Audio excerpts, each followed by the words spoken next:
সবাইকে আমন্ত্রণ রাতের বাংলাদেশে। শুরুতে জানিয়ে দিচ্ছি শিরোনাম। নৌকায় স্থগিত রেখে ১১৫টি প্রতীকের প্রজ্ঞাপন জারি করল নির্বাচন কমিশন। তালিকায় নেই শাপলা, ফিরেছে দাঁড়িপাল্লা। নৈশভোজে মার্কিন প্রেসিডেন্টকে চলমান সংস্কার, বিচার আর নির্বাচনের অগ্রগতি জানিয়েছেন ডক্টর ইউনূস। ঢাকা সফরের আমন্ত্রণ প্রধান উপদেষ্টার। নিউ ইয়র্ক অপকর্মে আওয়ামী লীগ আরও অনিশ্চয়তায় পড়বে, মন্তব্য আমির খসরুর। সরকারের অদক্ষতায় হামলার ঘটনা, অভিযোগ রিজভী। আজকে বিভিন্ন জায়গায় দোসরদের প্রেতাত্মারা তারা নামার সুযোগ পাচ্ছে এবং বিদেশেও তারা বিভিন্ন ধরনের অপকর্ম করছে। গণতন্ত্রে বিশ্বাস করে না, দেশ ধ্বংস করে পালিয়ে গিয়ে এখন যেগুলো করছে এগুলো তো আরো ধ্বংসাত্মক। এগুলো তাদের ভবিষ্যৎকে আরো অনুষ্ঠিত করে দিচ্ছে। সরকার গঠনে বিএনপি সবচেয়ে উপযুক্ত, জরিপ ইনোভেশনের। ভোটের হিসেবে ৬ বিভাগে এগিয়ে দলটি, বাকি দুটিতে পাল্লা ভারী জামায়াতের। আমি বলছি যা যা পোড়াতে আমাদের সেতু ভবন পোড়াইছে, টিআরসি বন্ধ করে দিচ্ছে, পোড়ায় দিচ্ছে, বিটিভি পোড়ায় দিচ্ছে। রাষ্ট্রীয় স্থাপনায় আগুন দিয়ে ছাত্র জনতার উপর দায় চাপাতে চেয়েছিলেন শেখ হাসিনা, জানালো প্রসিকিউশন। নভেম্বরে দুর্নীতি মামলার রায় পাওয়ার আশা। ওনাদের ভাষায় যাদেরকে উনি মেরে ফেলার সিদ্ধান্ত নিয়েছেন জঙ্গি নাটকের নামে, এবং বলে দেওয়া হবে যে জঙ্গিদেরকে মেরে ফেলাতে হয়েছে, ছাত্রদেরকে ঘরে ফিরে যেতে বলা। এছাড়াও রাতের বাংলাদেশে আরও থাকছে। নৌকা প্রতীক স্থগিত রেখে ১১৫টি প্রতীকের তালিকার প্রজ্ঞাপন জারি করেছে নির্বাচন কমিশন। তালিকায় নেই শাপলা প্রতীক। বুধবার এই প্রজ্ঞাপন জারি করা হয়। প্রজ্ঞাপনে জানানো হয়, representation of the people order ১৯৭২-এর আর্টিকেল ৯৪-এ প্রদত্ত ক্ষমতা বলে নির্বাচন পরিচালনা বিধিমালা ২০০৮-এ এই সংশোধনী এনেছে নির্বাচন কমিশন। তালিকায় নৌকায় স্থগিত রেখে দাঁড়িপাল্লা প্রতীক পুনর্বহাল করা হয়েছে। ১১৫টি প্রতীকের মধ্যে নতুন যুক্ত হয়েছে ৪৬টি প্রতীক। এদিকে নির্বাচন কমিশন অন্যায় সিদ্ধান্ত চাপিয়ে দিলে শাপলা প্রতীকের জন্য রাজপথে লড়াই হবে, এমন হুঁশিয়ারি দিয়েছেন জাতীয় নাগরিক পার্টির উত্তরাঞ্চলের মুখ্য সংগঠক সার্জিস আলম। রাতে সিলেটে সাংগঠনিক সফরে এসে সাংবাদিকদের সাথে মত বিনিময়কালে একথা বলেন তিনি। পাশাপাশি অভিযোগ করেন একটি নির্দিষ্ট রাজনৈতিক দল দ্বারা প্রভাবিত নির্বাচন কমিশন। আরও জানান, গণ অধিকার পরিষদের সাথে একীভূত হওয়ার বিষয়ে আলোচনা ইতিবাচক হলেও এখনও সিদ্ধান্ত হয়নি। এবি পার্টি সহ বাংলাদেশ পন্থার অন্য রাজনৈতিক দলের সাথেও এভাবে আলোচনা চলছে বলে জানিয়েছেন তিনি। এর আগে সুনামগঞ্জে এক সভায় সার্জিস আরও বলেন, ২৪-এর গণ অভ্যুত্থানে হাজারো মানুষকে হত্যাকারী আওয়ামী লীগ বাংলাদেশে আর কোনো নির্বাচনে অংশ নিতে পারবে না। দল হিসেবে বিচারের পাশাপাশি নিষিদ্ধও হতে হবে। তারা যদি এরকম একটি অন্যায় তাদের সিদ্ধান্ত আমাদের উপরে চাপিয়ে দেয়, তাহলে আমরা আমাদের জায়গা থেকে রাজনৈতিক দল হিসেবে সেটা রাজনৈতিকভাবেই মোকাবেলা করব রাজপথ থেকে, জনগণের স্বার্থে। এবং আগামীতে জনগণের যে কোনো নির্বাচন বলি বা এই রিলেটেড যে কোনো বিষয়ে ফাইট দেওয়ার জন্য আমাদের এই সম্ভাবনা যে আমাদের দলগুলো রয়েছে, ব্যক্তি আমরা যারা রয়েছে, আমাদের একত্রিত হওয়া খুব বেশি প্রয়োজন। মার্কিন প্রেসিডেন্ট ডোনাল্ড ট্রাম্প প্রধান উপদেষ্টা ডক্টর মোহাম্মদ ইউনূসের কাছে বাংলাদেশের পরিস্থিতি, সংস্কার এবং নির্বাচন সম্পর্কে জানতে চেয়েছেন। স্থানীয় সময় মঙ্গলবার মার্কিন প্রেসিডেন্ট এবং ফার্স্ট লেডি মেলানিয়া ট্রাম্পের আয়োজিত নৈশভোজে তাদের সাক্ষাৎ হয়। যুক্তরাষ্ট্রে নিযুক্ত বাংলাদেশের প্রেস মিনিস্টার গোলাম মুর্তজা জানান, আগামী বছরের ফেব্রুয়ারিতেই ভোট হবে বলে ট্রাম্পকে অবহিত করেছেন প্রধান উপদেষ্টা। এ সময় ট্রাম্পকে ঢাকা সফরের আমন্ত্রণও জানান অন্তর্বর্তী সরকার প্রধান। নৈশভোজে ট্রাম্প ছাড়াও ডক্টর ইউনূস, জাতিসংঘ মহাসচিব অ্যান্তোনিও গুতেরেস সহ বেশ কয়েকজন বিশ্ব নেতার সাথে সাক্ষাৎ করেছেন।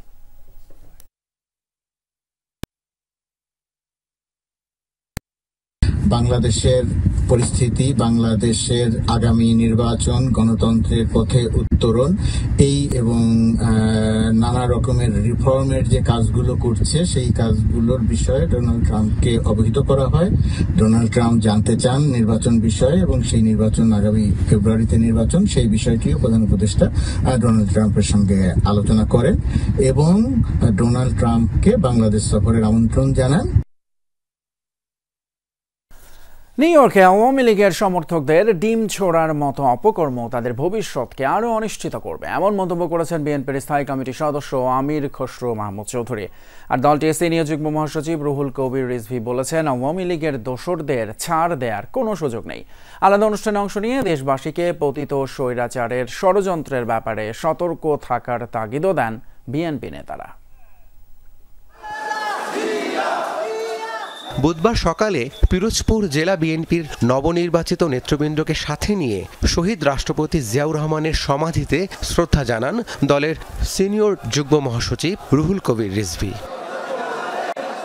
শ্রদ্ধা নিবেদন শেষে তিনি বলেন, অন্তর্বর্তী সরকার সচেষ্ট হলে নিউ ইয়র্কে এমন কাণ্ড করার সাহস পেত না ফ্যাসিবাদের দোসররা। আওয়ামী লীগের দুর্নীতি অপকর্মের বিচার না হওয়ায় তাদের দুঃসাহসের কারণ বলেও মনে করেন তিনি।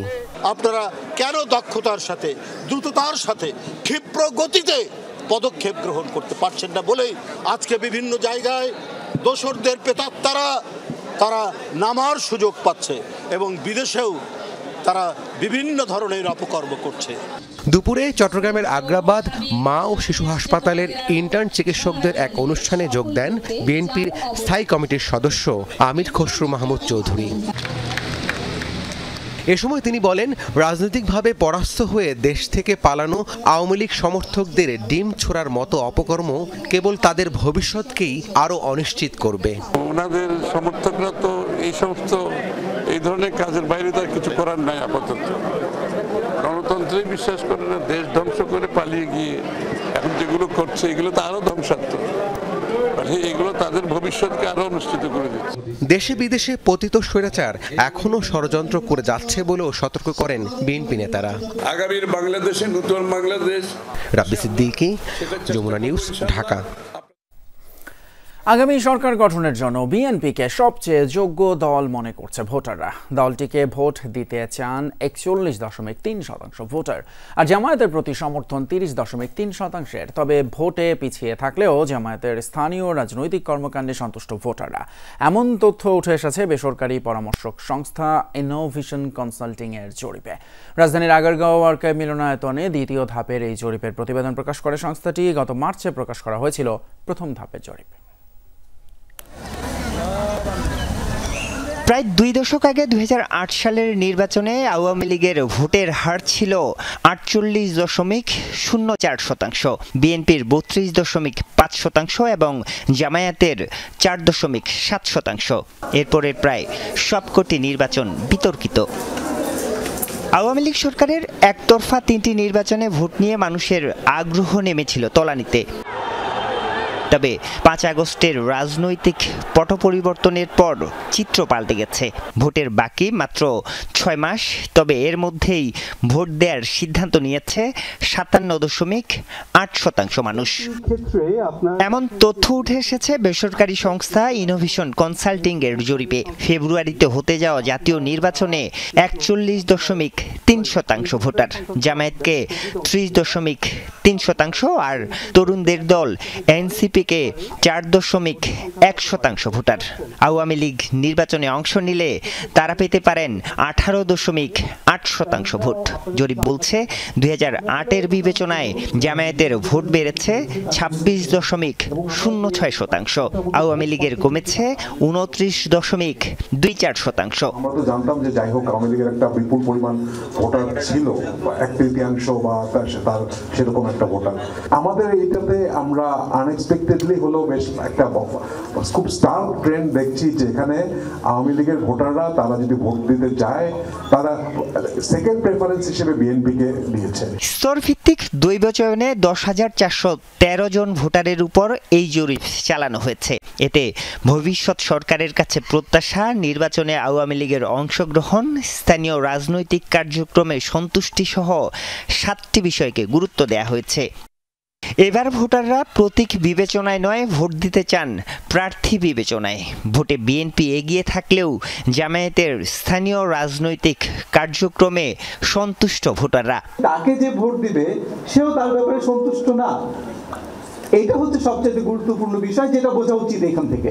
তার মানে হয়তো বিএনপির এখান থেকে টেক অ্যাওয়ে হওয়া উচিত যে তার মাঠ পর্যায়ে সাংগঠনিক কার্যক্রমকে আরো সুন্দর করতে হবে। বিভাগ ভিত্তিক জনপ্রিয়তায় 8টি বিভাগের 6টিতেই এগিয়ে বিএনপি। এছাড়া জামায়াত রংপুরে এবং আওয়ামী লীগ বরিশাল বিভাগে এগিয়ে রয়েছে বলে দাবি এই জরিপের। তবে তরুণ প্রজন্ম এবং শিক্ষিত ভোটারদের কাছে জনপ্রিয়তায় এগিয়ে জামায়াত এবং এনসিপি।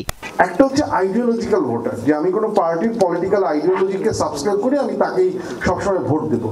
যেটা এখান থেকে পরিষ্কার যে মোর রেশনাল ভোটার এইটার সংখ্যাটা বাড়ছে এবং নতুন জেনারেশনের মধ্যে সেটা বাড়ছে।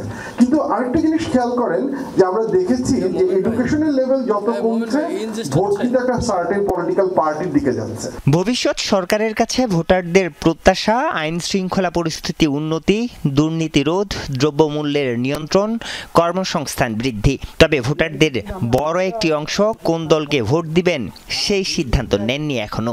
যেই মেথোলজি নিয়ে করা হয়েছে। আরিফুর রহমান সবুজ, যমুনা নিউজ, ঢাকা। আমরা দেখছিলাম যে ডোনাল্ড ট্রাম্পের সাথে প্রফেসর ইউনুসের সাক্ষাৎ হয়েছে, সে বিষয়ে বেশ কথাবার্তা হয়েছে। আপনার কাছে আরেকটু বিস্তারিত শুনতে চাই, ঠিক কি ধরনের আলাপ হলো আর কেমন ছিল আসলে পরিবেশ দুই বিশ্ব নেতার সাক্ষাতের সময়টাই। মাহফুজ মিশ্র, আপনি শুনতে পাচ্ছেন আমাকে নিশ্চয়ই?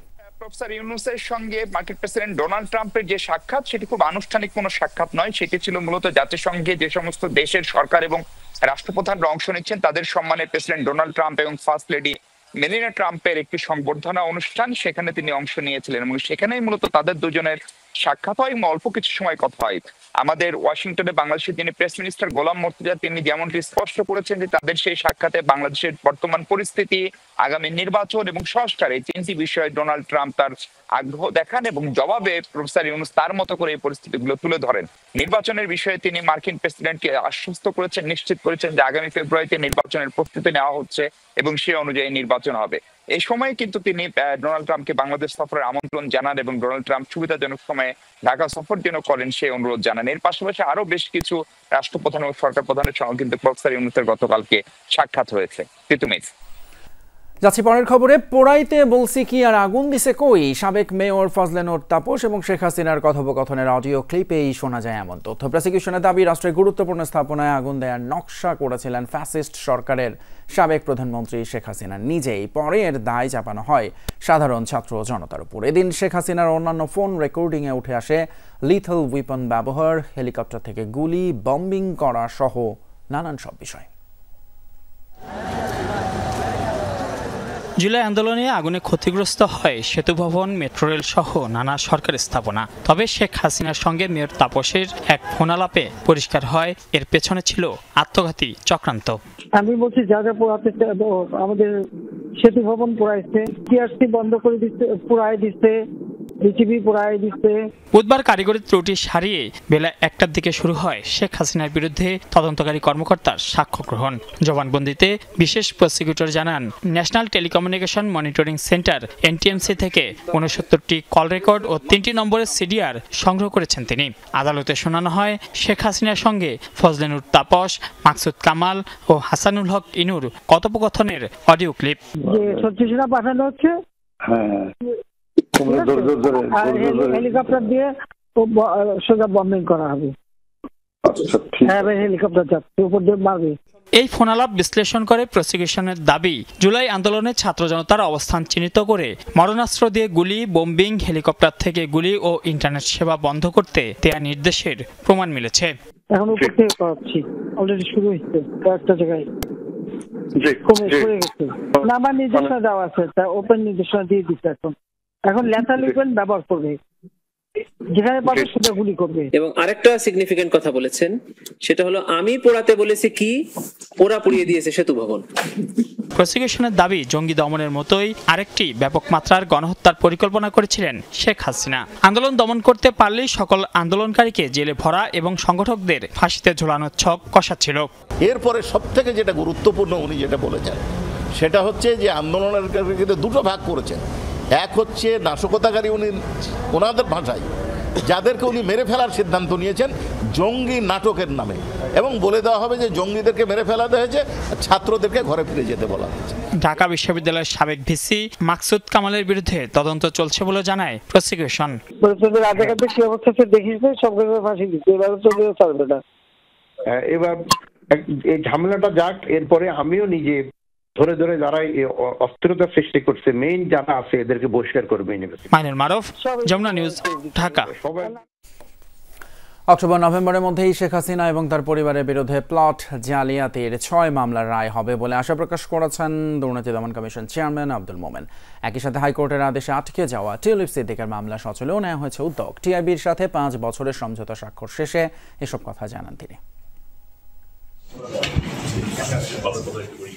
দুর্নীতি প্রতিরোধে ট্রান্সপারেন্সি ইন্টারন্যাশনাল বাংলাদেশ টিআইবির সাথে পঞ্চমবারের মতো সমঝোতা স্মারক সই করেছে দুদক। তবে এবারের মেয়াদ ধরা হয়েছে 5 বছর। বুধবার সংস্থাটির মহাপরিচালক আক্তার হোসেন এবং টিআইবির নির্বাহী পরিচালক ইফতেখারুজ্জামান এই চুক্তিতে সই করেন।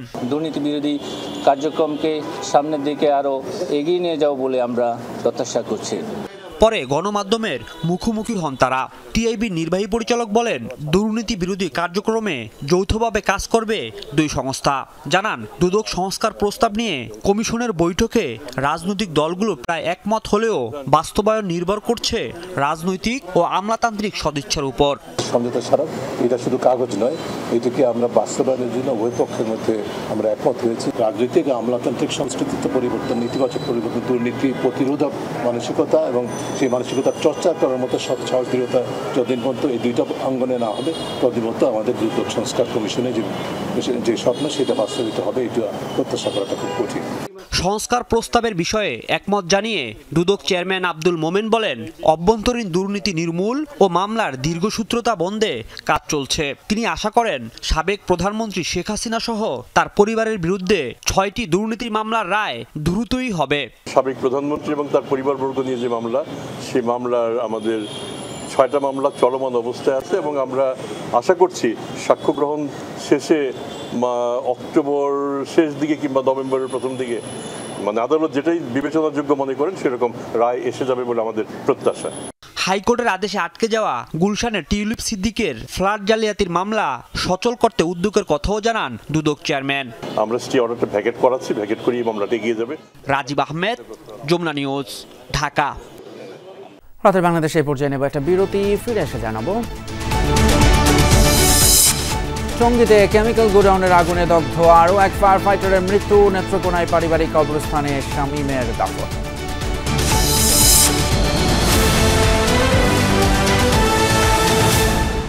চট্টগ্রামের সীতাকুণ্ডে 15 দফা দাবিতে কমপ্লিট শাটডাউন কর্মসূচি পালন করছে বেসরকারি আন্তর্জাতিক ইসলামী বিশ্ববিদ্যালয়ের শিক্ষার্থীরা। সকাল থেকে ক্যাম্পাসে অবস্থান নিয়েছেন তারা। এ সময় তারা লেট ফি বাতিল, প্রয়োজনীয় ল্যাব স্থাপন, হলরুম থেকে ক্লাসরুম সরিয়ে নেয়, সব সেমিস্টারে ইমপ্রুভমেন্ট পরীক্ষার সুযোগ, পরিবহন আধুনিকায়ন এবং মেডিকেল সংস্কার সহ 15টি দাবি জানান। এসব দাবির প্রেক্ষিতে বিভিন্ন অনুষদের বিভাগীয় প্রধানদের নিয়ে উচ্চ পর্যায়ের কমিটি গঠন করে বিশ্ববিদ্যালয় কর্তৃপক্ষ। মঙ্গলবার আলোচনার পর শিক্ষার্থীদের কাছে রোডম্যাপ তুলে ধরে তারা। দাবি বাস্তবায়নে দীর্ঘ সময় নেয়, সেই রোডম্যাপ প্রত্যাখ্যান করে মঙ্গলবার রাতে বিশ্ববিদ্যালয়ের প্রশাসনিক ভবনে তালা ঝুলিয়ে দিয়েছে আন্দোলনকারীরা। 7 কলেজের নাম বা কাঠামো পরিবর্তন করে প্রস্তাবিত সেন্ট্রাল ইউনিভার্সিটি গঠন করা যাবে না বলে হুঁশিয়ারি দিয়েছেন কলেজের শিক্ষকরা। দুপুরে ঢাকা কলেজের সামনে বিসিএস সাধারণ শিক্ষা সমিতির পক্ষ থেকে আয়োজিত এক মানববন্ধনে বলা হয়, সেন্ট্রাল বিশ্ববিদ্যালয় 7 কলেজকে গিলে ফেলতে চাইছে। প্রস্তাবিত খসড়ায় 7 কলেজে অধ্যয়নরত শিক্ষার্থী, শিক্ষক এবং কর্মচারীদের স্বার্থ চরমভাবে ক্ষুণ্ণ হয়েছে। সরকারের এমন কর্মকাণ্ডে গভীর উদ্বেগ জানিয়েছেন শিক্ষকরা। তারা বলেন, কলেজগুলোর ঐতিহ্য ও উচ্চ মাধ্যমিক স্তর, উচ্চ মাধ্যমিক শিক্ষার্থীদের স্বার্থ বিরোধী কোনো সিদ্ধান্ত শিক্ষকরা গ্রহণ করবেন না। 7 কলেজের নাম বা কাঠামো পরিবর্তন করে কোনো অনুষদে রূপান্তর না করার আহ্বান জানান তারা। আপনি যদি এখন এই দুটো কলেজকে অলরেডি আমাদের প্রায় 40% আসন কমিয়ে ফেলা হয়েছে। বহু দরিদ্র ছেলেমেয়ে ভর্তি হতে পারছে না, তারা কোথায় যাবে? উচ্চশিক্ষার এই সংকোচন করা চলবে না, নারী শিক্ষার সংকোচন করা চলবে না। ঢাকা কেন্দ্রীয় বিশ্ববিদ্যালয় হোক, আমাদের কোনো আপত্তি নাই, কিন্তু 7টা কলেজের অস্তিত্বকে বিলীন করে কোনো ইউনিভার্সিটি যেন না হয়। এখানে অনার্স থাকবে, এখানে মাস্টার্স থাকবে, এখানে ইন্টারমিডিয়েট থাকবে, সকল পর্যায়ের শিক্ষক শিক্ষার্থী সবাই থাকবে। বাঁচানো গেল না টঙ্গীর কেমিক্যাল গোদামের আগুনে দগ্ধ 2 ফায়ার ফাইটারকে। গতকাল শামীম আহমেদের পর আজ দুপুরে চিকিৎসাধীন অবস্থায় মৃত্যুবরণ করেন নুরুল হুদা। এদিকে সকালে দ্বিতীয় জানাজা শেষে নেত্রকোনায় পারিবারিক কবরস্থানে দাফন করা হয়েছে শামীমকে। টঙ্গীর সাহারা মার্কেট এলাকা। সোমবার বিকেলে হঠাৎই আগুন লাগে মার্কেটের এই কেমিক্যালের গুদামে। এক পর্যায়ে ভেতরে থাকা কেমিক্যাল বোঝাই ড্রাম বিস্ফোরিত হয়। আগুনের খবর পেয়েই ঘটনাস্থলে পৌঁছে ফায়ার সার্ভিস। চেষ্টা চলছিল নিয়ন্ত্রণের, তবে ধোঁয়া আর আগুনের তীব্রতায় দগ্ধ হন ফায়ার ফাইটার শামীম আহমেদ, নুরুল হুদা সহ 6 জন। দ্রুত সময়ের মধ্যে গুরুতরদের নেওয়া হয় বার্ন ইনস্টিটিউটে। সেখানেই শেষ পর্যন্ত প্রাণ হারান ফায়ার ফাইটার নুরুল হুদা। এর আগে চিকিৎসাধীন অবস্থায় মারা যান আরেক ফাইটার শামীম আহমেদ। তার মৃত্যুর খবর পৌঁছানোর পর থেকেই শোকে স্তব্ধ নেত্রকোনা কেন্দুয়ার পিজাহাতি এলাকা। আত্মীয় স্বজন আর পরিবার জুড়ে আহাজারি। জানাজা শেষে পারিবারিক কবরস্থানে দাফন করা হয় শামীমকে। মানুষের জীবন বাঁচানোর জন্য নিজেকে আজকে বিসর্জন দিয়েছে এবং এর চেয়ে বড় কুরবানি আর কিছু হতে পারে না। আমরা খুবই শোকাহত। এই মর্মান্তিক মৃত্যু আমাদেরকে এই এলাকার মানুষকে কাঁদাচ্ছে। পরিবারের একমাত্র উপার্জনক্ষম ব্যক্তি ছিলেন শামীম। এমন আকস্মিক মৃত্যুতে দিশেহারা স্বজনরা। 3 সন্তানকে নিয়ে অথৈ সাগরে শামীমের স্ত্রী। ফায়ার সার্ভিসের পাশাপাশি সরকারের কাছেও সন্তানদের দেখভালের জন্য সহায়তা চাইলেন তিনি। ক্ষতিপূরণ প্রদান সহ শামীমের পরিবারের পাশে থাকার আশ্বাস দিল ফায়ার সার্ভিস। আমার হাজব্যান্ডে চাকরি করতো, মাসে সে বেতন পাইতো। আমি এই বেতন নিয়ে আমি আমার বাচ্চাদেরকে মুখে খাবার তুলে দিতাম। এখন আমার হাজব্যান্ড নাই, আমি তো মাসে সব বেতনও পাইতেছি না। আমি আমার এই ফুলাফান নিয়ে কিভাবে চলবো? সাহায্য দিব আমার এই উপদেষ্টা মহোদয় উনি ঘোষণা করেছেন শামীমের পরিবারের দায়িত্ব রাষ্ট্র নিয়েছে। আমাদের মহাপরিচালক মহোদয় ঘোষণা করেছেন শামীমের দায়িত্ব রাষ্ট্রের, শামীমের পরিবারের দায়িত্ব রাষ্ট্রের। রাহিম সারোয়ার, যমুনা নিউজ। রাতের বাংলাদেশের পর্যায়ে সময় হলো আরও একটা ছোট্ট বিরতি। সঙ্গে থাকুন, একটু পরে ফিরবো এবং তখন জানাবো বেড়েই চলেছে ডেঙ্গুর প্রকোপ। 24 ঘন্টায় আরও 5 জনের প্রাণহানি। একদিনে হাসপাতালে ভর্তি হওয়া রোগীর সংখ্যা 668।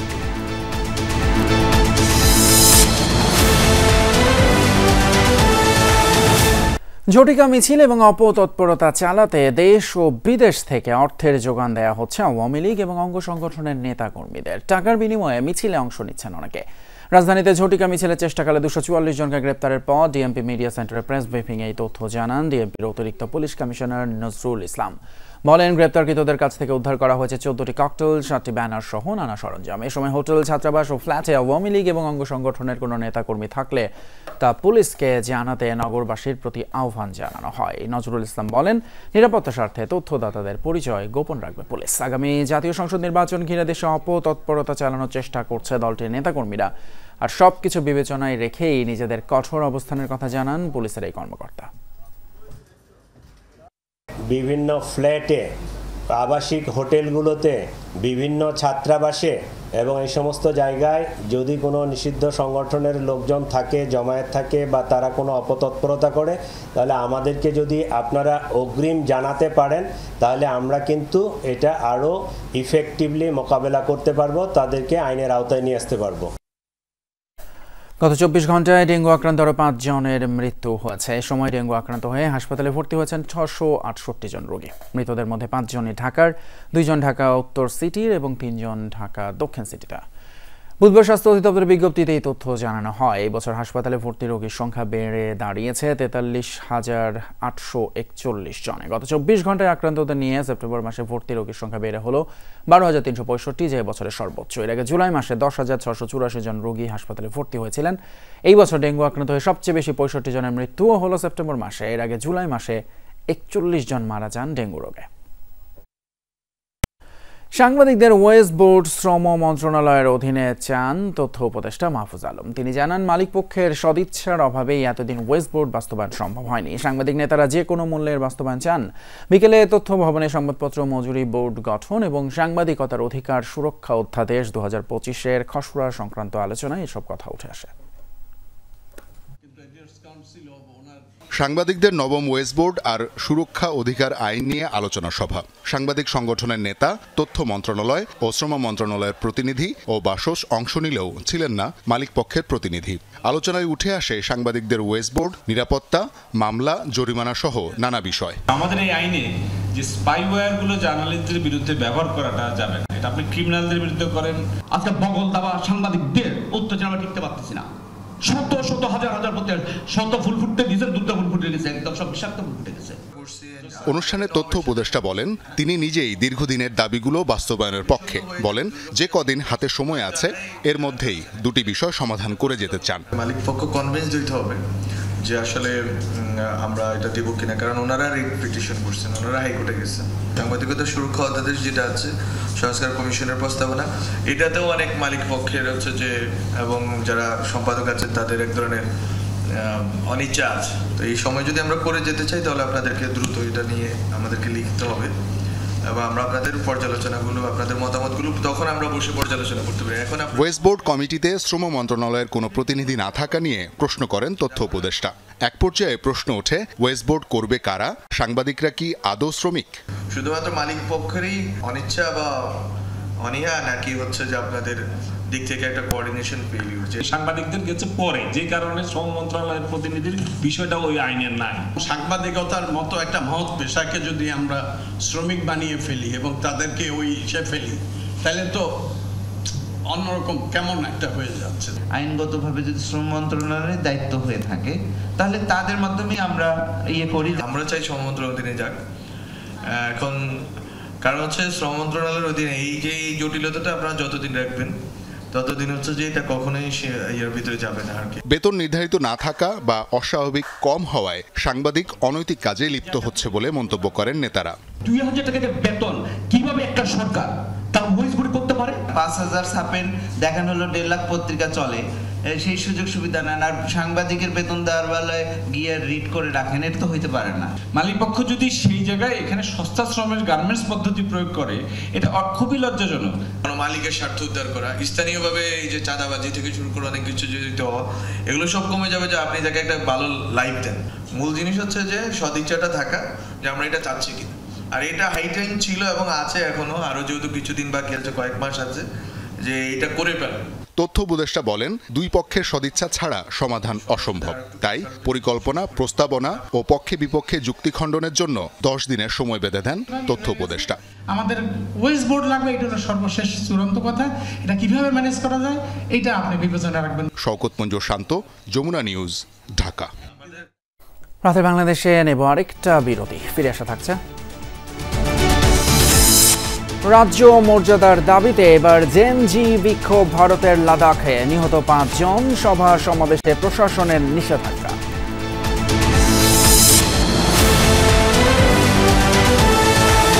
রাজ্য মর্যাদার দাবিতে এবার তরুণদের বিক্ষোভের রণক্ষেত্র ভারতের লাদাখ।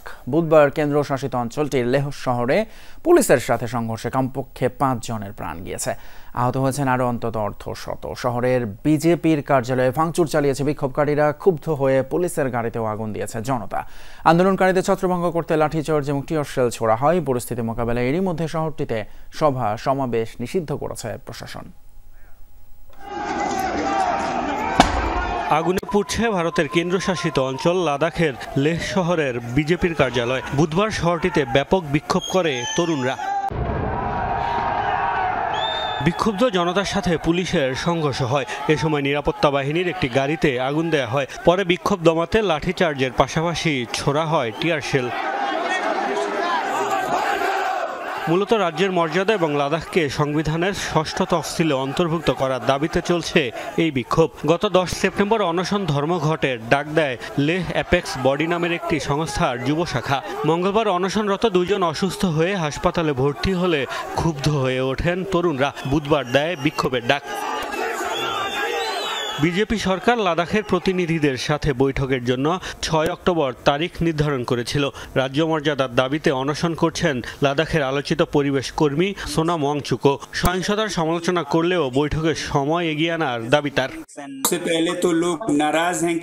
মানুষ খেপেছে কারণ কেন্দ্রীয় সরকার 6 অক্টোবর বৈঠকের তারিখ ঠিক করেছে। মানুষকে আরো 16 দিন ক্ষুধার্ত রেখে তারপর বৈঠক করার কোনো মানে নেই। সাধারণ মানুষ চায় এই তারিখের আগেই বৈঠক হোক।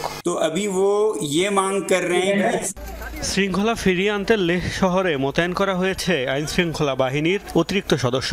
পাশাপাশি 5 জনের বেশি মানুষের জমায়েত নিষিদ্ধ করেছে প্রশাসন।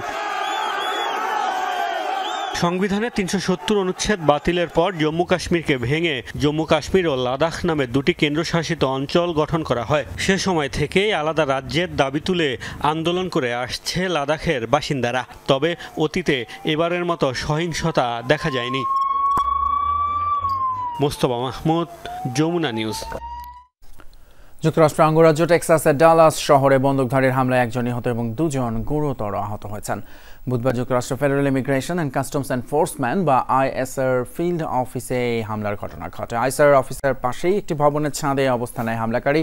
সেখান থেকে ওই 3 ব্যক্তিকে গুলি চালালে ঘটনাস্থলে মারা যান একজন। হামলার পরপরই ঘটনাস্থলে পৌঁছায় ডালাস পুলিশ। পরে হামলাকারীকে ছাদে মৃত অবস্থায় পাওয়া যায়। মার্কিন কর্মকর্তাদের বরাত দিয়ে স্থানীয় গণমাধ্যম জানিয়েছে হামলাকারী নিজের মাথায় গুলি করে আত্মহত্যা করেছে।